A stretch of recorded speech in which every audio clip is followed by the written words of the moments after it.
Fala pessoal, tudo bom com vocês? Hoje vamos estudar o capítulo 18 do Evangelho segundo o Espiritismo, muitos dos chamados e poucos os escolhidos. Eu vou tentar fazer um vídeo mais breve, um pouco diferente dos anteriores do canal, até para trazer basicamente a mensagem principal, assim, o que é que o Evangelho quer trazer em essência nesse capítulo. E como não poderia deixar, né? Começamos com uma passagem da Bíblia, Mateus capítulo 22, versículo de 1 a 14, que nada mais é do que aquela parábola do festim das boldas. É muito interessante porque nessa passagem Jesus vai trazer inúmeros pontos para que a gente possa fazer uma reflexão aqui. Então, Jesus disse, né? O reino dos céus se assemelha a um rei que, querendo festejar as bodas de seu filho, despachou os seus servos para chamar para as bodas os que tinham sido convidados. Estes, porém, recusaram-se a ir. Aqui, basicamente, Jesus está fazendo uma crítica direta aos fariseus e saduceus, que conheciam muito teoricamente, mas na prática não seguiam o evangelho, né? Não seguiam o evangelho de Jesus, não seguiam os conceitos de Deus na prática. A gente vai falar muito de prática. Quem já vem acompanhando aqui os estudos já tem essa certeza de que o evangelho é um convite para a prática da lei do amor e da bondade, né? Fora da caridade não há salvação. Então, basicamente, o evangelho é um convite à prática, a não só teoria, mas principalmente a prática. E aí, né? O rei aqui é uma analogia a Deus, e Deus preparou o jantar, né? Convidou a todos, mas poucos são os escolhidos. A gente vai aprofundar bastante nesse tema porque nessa parte aqui, porque é a essência do capítulo. Então, mandei matar os bois, mandei matar os meus cevados, ou seja, os principais, né? Bois, está tudo pronto. Venha, ou seja, Jesus está nos convidando, Deus no caso aqui, está nos convidando à prática do amor. Está tudo pronto, mas o que aconteceu? Eles, porém, sem se incomodarem com isso, foram cuidar do campo e dos negócios, ou seja, o mundo materialista foi mais importante do que o banquete com Deus, né? E aí, fora, depois de ter matado algum dos seus servos, o que seriam os servos aqui? Os servos seriam os profetas, seriam os homens de bem, aqueles que pregam a mensagem de Jesus e também praticam. E basicamente, como é que o mundo trata essas pessoas? Essas pessoas são bem vistas, elas são bem tratadas, ou elas são consideradas a escória da sociedade, são deixadas de lado? Muitas vezes são até considerados frouxos, né, covardes em relação ao mundo dos negócios. E aí, sabendo disso, né, que a humanidade tratou mal os seus profetas, os seus servos, o que é que fez? Se tomou de cólera, mandando seus exércitos, né, exterminar todos e queimar as cidades. É muito importante que a gente perceba que aqui são parábolas. E quando a gente pensa um Deus punitivo, um Deus agressivo, um Deus que se enche de cólera, não faz o menor sentido com aquele Deus de amor que nós temos em mente. E aqui, novamente, é um sentido figurado de que quem não segue a lei de Deus, quem não segue a lei do amor, a caridade, né, como essência da nossa existência, inevitavelmente vai ter as consequências da lei de causa e efeito. Isso é inevitável, a lei de causa e efeito. A gente colhe o que a gente planta. Então, se a gente está muito ligado ao egoísmo, muito ligado ao materialismo, se a gente está pensando só no nosso próprio umbigo, inevitavelmente isso é contrário ao banquete de Deus. E a gente vai ter que pagar por isso. Vamos ter um processo de evolução até poder, né, estar nesse banquete. A gente vai avançar aqui nessa passagem de Mateus e vai ter uma pessoa que está ali no meio do banquete, mas ela não tem moral para isso. Então, não dá para enganar a Deus. A gente às vezes pode até enganar os homens com um rostinho bonito, com palavras elegantes, mas a Deus é impossível enganar. Então, a gente vai chegar nesse momento aqui da passagem. Então, disse aos servos, já que alguns negaram. Aqui também a gente pode trazer destaque aos hebreus, que foram o primeiro povo a ter a crença num Deus único. Então, os hebreus foram os primeiros convidados a esse banquete de Deus. Mas também, né, alguns não deram tanto ibope, se a gente pode falar assim. E aí Deus mandou chamar todo mundo, né? Se os primeiros ali não deram muito ibope, então chama todo mundo. Chama os bons e chama os maus. E aí, né, vem todo mundo, enche a mesa. E aí é que vem aquela passagem que eu disse, que existia uma pessoa que estava ali pensando que pode enganar a Deus, ou seja, ele não estava com a túnica nupcial, ele não tinha moral para estar ali naquela mesa com Deus. Ele não tinha ainda evoluído. É muito legal falar a palavra ainda, porque significa que em algum momento todos nós iremos evoluir e ganharemos o convite desse banquete. A gente vai ter moral para sentar nessa mesa com Deus. Mas essa pessoa aqui ainda não tinha e queria enganar, né? Pensou que poderia enganar a espiritualidade da luz. E aí, como é que você está aqui? Meu amigo, como entraste sem a túnica nupcial? E o homem ficou em silêncio. Então, o rei, né, que representa Deus aqui, disse: atai-lhe as mãos e os pés e lançai-o às trevas exteriores. E aí haverá pranto e ranger de dentes, pois muitos são os chamados e poucos os escolhidos. Ou seja, ainda vai ter todo um processo de reforma íntima desse homem. Ou seja, e muitas vezes a reforma íntima é carregada de dor, né? Para a gente vencer nossas vicissitudes, aí sim, depois desse processo, ele vai estar apto. Por isso que todo mundo é chamado para estar nesse banquete, mas poucos têm moral para estar nesse banquete. E o grande objetivo da vida é adquirir essa moral para ter o privilégio de sentar nessa mesa com a espiritualidade maior. Então, basicamente, essa é a parábola, né, do festim das bodas, né, que a gente inicia o capítulo 18. Mas tem outras passagens interessantes neste capítulo também, que é, por exemplo, a passagem da porta estreita. Está lá, Mateus capítulo 7, versículo de 13 a 14. O que quer dizer essa porta estreita? Então, entrai pela porta estreita, porque a larga é a porta da perdição, e espaçoso o caminho a que ela conduz, e muitos são o que por ela entram. Ou seja, a maioria das pessoas estão entrando pela porta larga. Quão pequena é a porta da vida, ou seja, a porta da vida não é a porta larga. Vamos prestar atenção nas palavras de Jesus. Quão apertado é o caminho que ela conduz e quão poucos a encontram. Então, o que seria a porta larga? A porta da perdição, a porta do materialismo, a porta das paixões, que tudo isso é o contrário à lei de Jesus, que quem está acompanhando aqui o estudo já está isso aí tinindo, né? Já está sabendo bem que não é por esse caminho que a gente deve ir. Uma coisa que é muito importante, saber a direção que a gente está indo.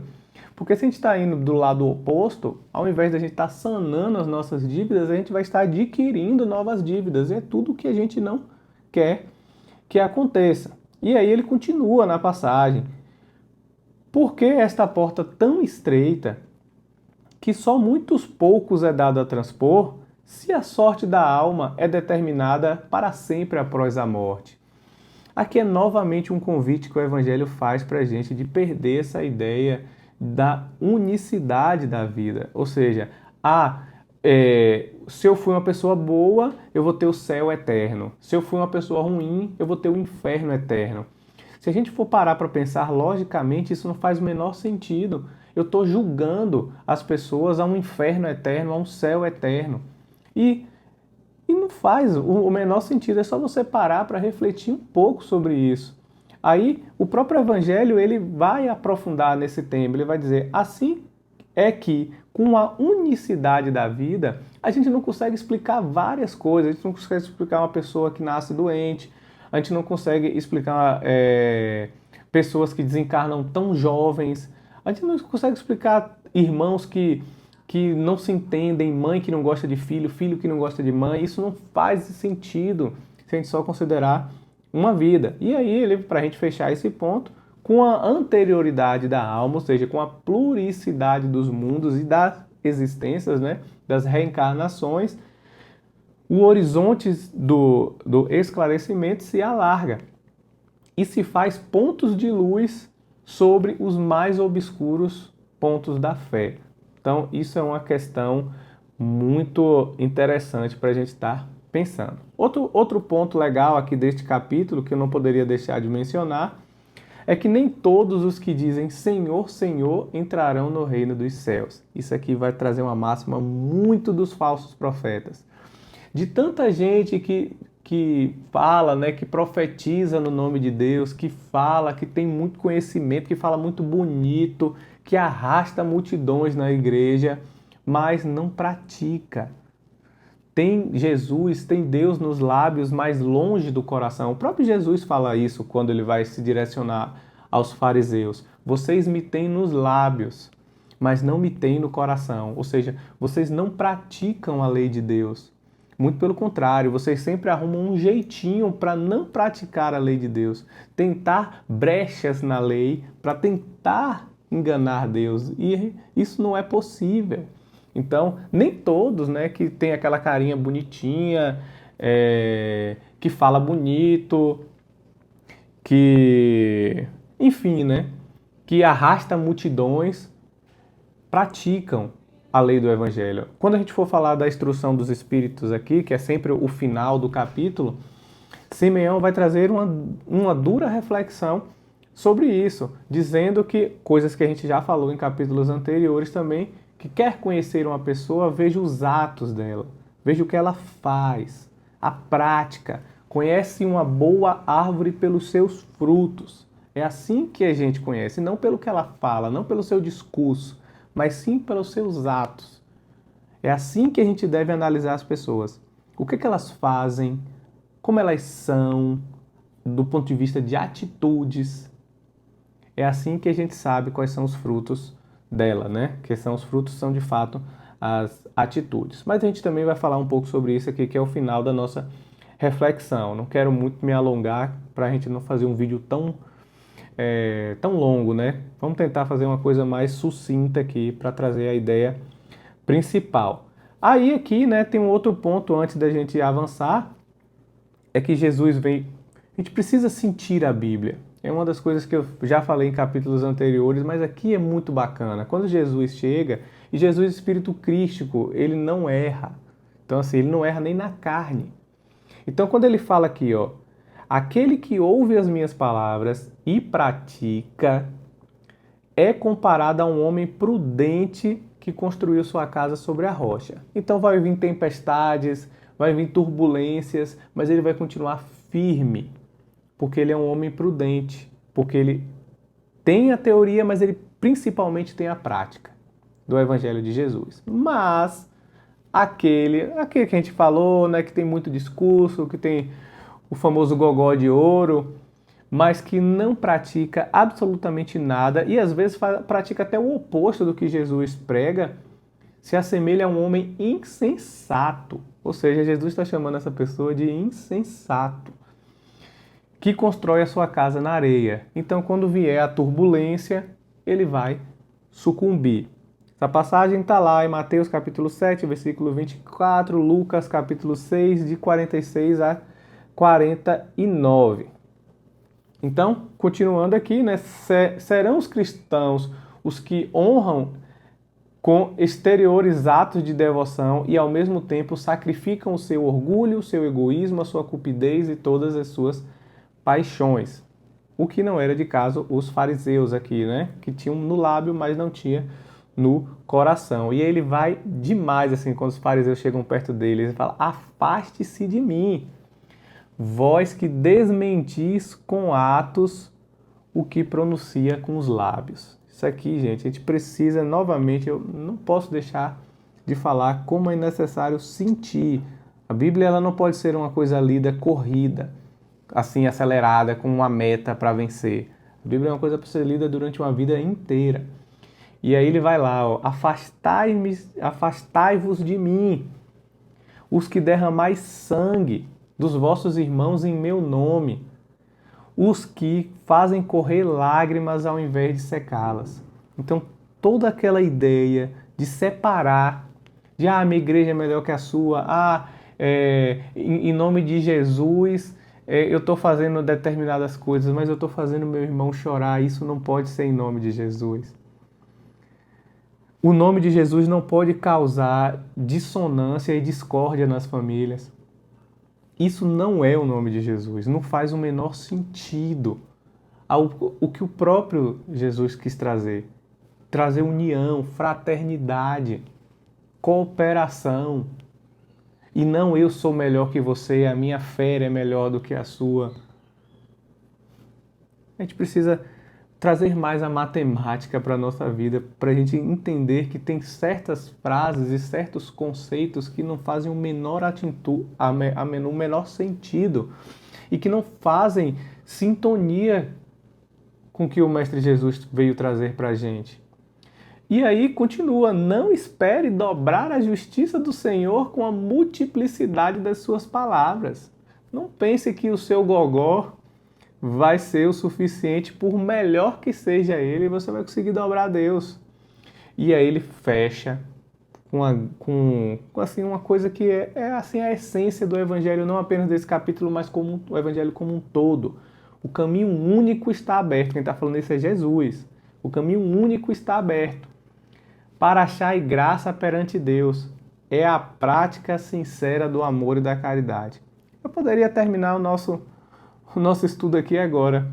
O caminho único para chegar lá na boldas, né? No festim das boldas, do banquete com Deus, sentar na mesa com a espiritualidade da luz, é o amor. É a prática do amor, é a prática da caridade. Eu não posso estar bem se meu irmão não está. Eu não posso criar lágrimas. Eu tenho que secar lágrimas. Eu tenho que acolher as diversidades. Eu tenho que aceitar as pessoas como são. É essa a mensagem maior, não apenas do capítulo, mas a mensagem do Evangelho. Aqui tem uma outra passagem também em Lucas, capítulo 12, 47 a 48. Aqui é aquela ideia de que muito se pede a quem muito recebeu, né? E aí Jesus vai também falar nessa mesma ideia, se fosse cego não terias pecados. A ideia aqui é da culpa, ou seja, o Espiritismo, né, o Evangelho, ele vem trazer mais luz, principalmente ao sentido da vida, né, o sentido da existência, que nada mais é do que evoluir, né, moralmente e intelectualmente. Mas a ideia aqui é que quanto mais a gente conhece e a gente pratica o erro, mais culpado a gente é. A gente pode expandir para tudo que é lado. Pô, eu estudei e erro algo de propósito, porque eu sei o caminho, eu sei o que eu tenho que fazer e erro de propósito, ou aquela pessoa que não sabe absolutamente nada e erra por desconhecimento. Qual desses você acha que é mais culpado? Com certeza o que sabia, né? E errou querendo, ou seja, tinha maldade ali naquele processo, porque ele sabe o caminho, ele sabe o que fazer.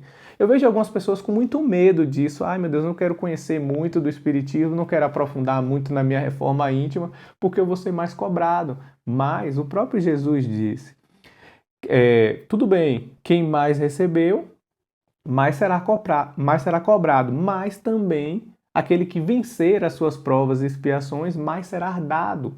Então a gente não deve pensar só no problema, a gente deve pensar também nos tesouros que estão aí nos esperando. Quanto mais a gente aprende, maior vai ser o benefício da aplicabilidade desse conhecimento.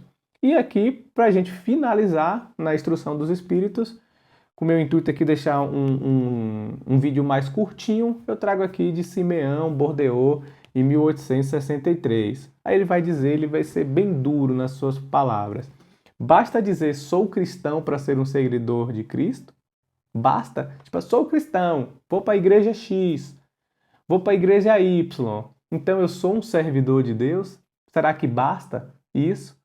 Com certeza vocês já sabem a resposta, mas vamos ver o que ele vai dizer aqui para a gente. Procura o verdadeiro cristão e reconhece pelas suas obras. Uma árvore boa não pode dar maus frutos, nem uma árvore má pode dar bons frutos. Toda árvore que não dá bons frutos é cortada e lançada ao fogo.